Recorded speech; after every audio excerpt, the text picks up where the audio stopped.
Oh, it's time for my devotional. So, welcome. We've been working our way through Proverbs. And so we're at Proverbs chapter 6, verse 11 today. If you've been following, this is part of a paragraph of a similar subject. We still doing what we've been doing is one verse at a time, but I'm going to read the whole context. This is the last one in this particular paragraph, but I'm going to read the whole context, and then we'll focus on verse 11. And so we're just going to dive right in and get that going. So it says starting in verse 6, it says, "Go to the ant, O sluggard, observe her ways and be wise, which, having no chief, officer, or ruler, prepares her food in the summer, gathers her provision in the harvest. How long will you lie down, O sluggard? When will you arise from your sleep, a little slumber, a little folding of the hands to rest. Your poverty will come in like a vagabond, and your need like an armed man." Now, of course, it's talking to the sluggard, an old word. The New American Standard Bible uses this old word sluggard. We could use the word lazy, a lazy person, right? So you could say that, go to the ant, oh lazy person. You could say that, but it's talking about a person who's being lazy in life, and just saying, using the ant as an example, saying, how ants don't need to have a taskmaster, beating them and whipping them and telling them to get to work, that they just go and do their work, and they do it in the time when the work should be done, and they do that, and they make sure that they have it done, and then when the time comes for the need, they're prepared because they've done the work at the right time. And then it goes through that and says, "What about you? A lazy person, a sluggard, right? What about you? How long are you going to lie down? How long are you going to take this nap of yours?" And then it uses the quote, right? "A little sleep, a little slumber, a little folding of the hands to rest." It's like, it's never a little, is it? You just sleep through the summer. And so then verse 11 wraps that all up, and that's what we're going to focus on. Verse 11, where it says, "Your poverty will come in like a vagabond, and your need like an armed man." So the warning here is for the person who doesn't teach themselves self-discipline to do the work they need to do at the right times, is that there's an outcome, right? If you don't do the work, there's an outcome. In the same way that if you do the work, there is an outcome, right? So if I do the work, if I prepare during the summer, I'll have food during the winter. That's the outcome of the preparation. Well, the opposite is also true. If I don't do the work in the summer, then I won't have food in the winter. A very famous saying of Jesus: "You reap what you sow." It's like one of the most profound statements. I mean, it's so simple, but it's so profound. You reap what you sow. If you put this in, you'll get the appropriate thing back out of it. If you sow seeds of grain, you'll get crop of grain. If you don't sow seeds of grain, you don't get grain. You sow nothing, you get nothing. It's a very simple concept, and yet so often we convince ourselves that it's not true, and we end up with these terrible consequences. But this whole paragraph in this last verse we just read about how your poverty will come like a vagabond. It's like the consequence will come. Whatever you do, there will be an outcome from it. So if you don't do it, there will be a lack of that outcome. And so then it goes on, your need will arrive like an armed man, right? So you will have the need will still be there, but the resources that you could have had to deal with the need won't be there, right? So the certainty of it is the point of verse 11, is that there's a certainty of this outcome. Now, in our society, sometimes people think that there isn't a certainty.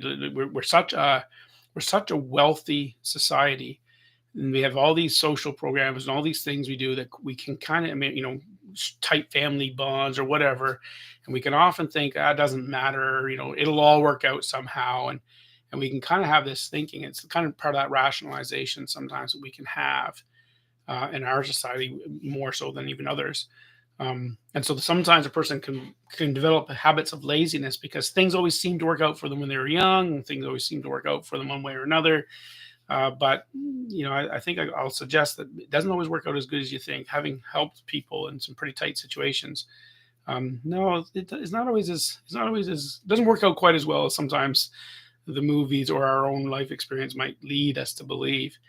The verse here, verse 11, is warning us that this need will be aggressive, right? So the word vagabond that the New American Standard Bible uses here, that translation, it's a hard word because the word kind of means someone who goes about, and so it could mean like a drifter or something like that, but it could also mean like a robber or a highwayman, which fits the context of the next part of the verse where it says, it'll come in like an armed man. Your need will come in like an armed man. And so there's just this idea presented there, this parallel idea there of like, you're going to have this poverty, you're going to have this lack of resource, like someone came in and took your resource. It's going to be like that. Or you're going to have the need is going to be very, very aggressive, like an armed man trying to take something from you. Like it's going to be really intense, and it'll come on you suddenly, unexpectedly, sort of. You've been there napping, and you're going to wake up from your nap one of these days, and you're going to go, "Whoa, I'm hungry, but I haven't got any food." And the things that will come will be a lack of time to prepare, right? So all of a sudden there'll be this need, but no time to do anything about it. So it's going to feel like a robbery, is so to speak. Kind of the image there is going to be this lack of ability to do anything, and it's like, well, I can't solve this problem in the amount of time I have. And it's like, well, yeah, it's like the child. I used this example the other day, and I can say this from personal experience. Like when I was a kid in school and didn't do my homework, and in the morning you realize you didn't do your homework, and you're on the bus trying to do your homework as you're going to school, and this is like, there's not enough time to do this. How can the teacher expect me to do this in this much time? The teacher didn't expect you to do it in that much time. You had 3 days to get that homework done. And I've been there. I'm sure you have as well. But it's like that. And so the lazy person suddenly has the need and the panic of the need, but doesn't have any time to do anything about it. I always like this little. I used to work for a computer store, and there's this little poster they had on the wall. It's kind of rude, but I kind of always kind of amused me because it said, "A lack of planning on your part does not constitute an emergency on mine." And I always kind of like that, because you'd have people come into the store who had left something to the last minute. Now all of a sudden it's my job to solve their problem. Anyway, that's the effect that this verse is talking about. There's a lack of time to prepare when the need hits heavy. And there's a lack of control over the situation, like an armed man takes control of the situation, right? He's got the gun or whatever, and he's taking from you. Well, like that, your need is going to come, and it's going to demand results, but you're not going to be in control, because the time that you had to control the scenario is gone. And suddenly you're going to have less options, and you're going to be more reactively trying to solve your problem than what you would have been is proactively solving the problem during those times when you had the opportunity, when you could have been responsible. But because you gave that time up, now you're going to have to be reactively trying to solve the problem. So you're going to have much less control over the situation. It's going to feel more like a robbery or a mugging.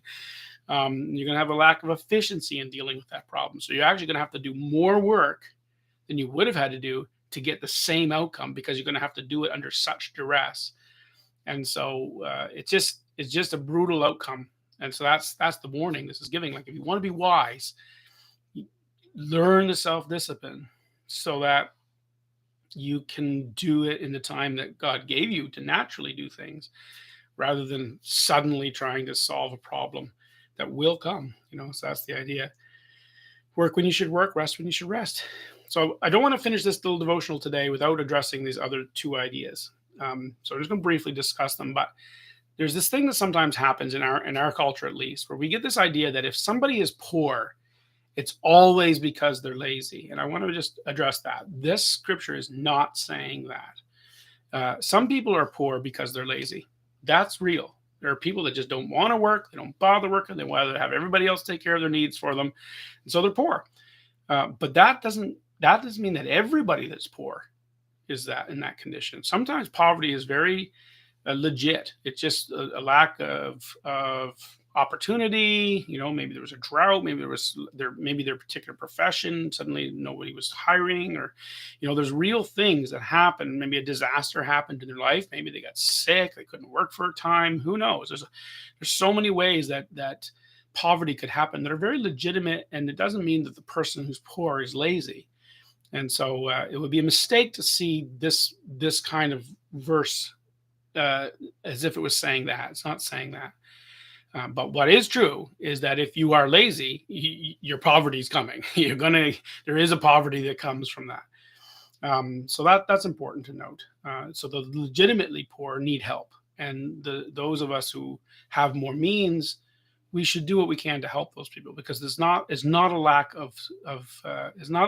of character. It's a lack of resource, and so that's different. Um, but then also the other side of this coin is that some people will say that rich people are never lazy. The only people that are rich is because they're hard workers, and that's not true either, right? There are some people who are rich because they're lazy, and very lazy, because they inherited it, or they lucked into some sort of resource somewhere, and that kind of thing does happen. And they can be very lazy, and their laziness becomes enabled because of other people in their life or whatever. And so just because you're rich doesn't mean you are responsible. But a lot of rich people work very hard, and do work very hard to be wealthy, and so that's a real thing. So we shouldn't automatically assume that every rich person just inherited their wealth. There's a lot of hard workers that got rich because of their hard work. But there are lazy people who inherited wealth or were enabled in some way. What about them? Well, Jesus warns us that our wealth can be very fleeting. And I would say that a lazy, wealthy person, well, it'll come. Their poverty will come too. Like they're gonna lose their resource because they're not doing anything to keep it. So it does apply. We got to be wise, and that's the whole point of this whole section. Is just wisdom is like this. Wisdom is work when you can, rest when you can, work when you should, and rest when you should. And don't get those two things confused. Anyways, hopefully this little piece of scripture has been useful. Our next section, which will start tomorrow, the Lord willing, I'll start off the next session tomorrow, and it talks about about being a schemer and how not good that is. And so that's what we'll look at next. In the meantime, God bless you. Have a great day, and we'll see you hopefully tomorrow.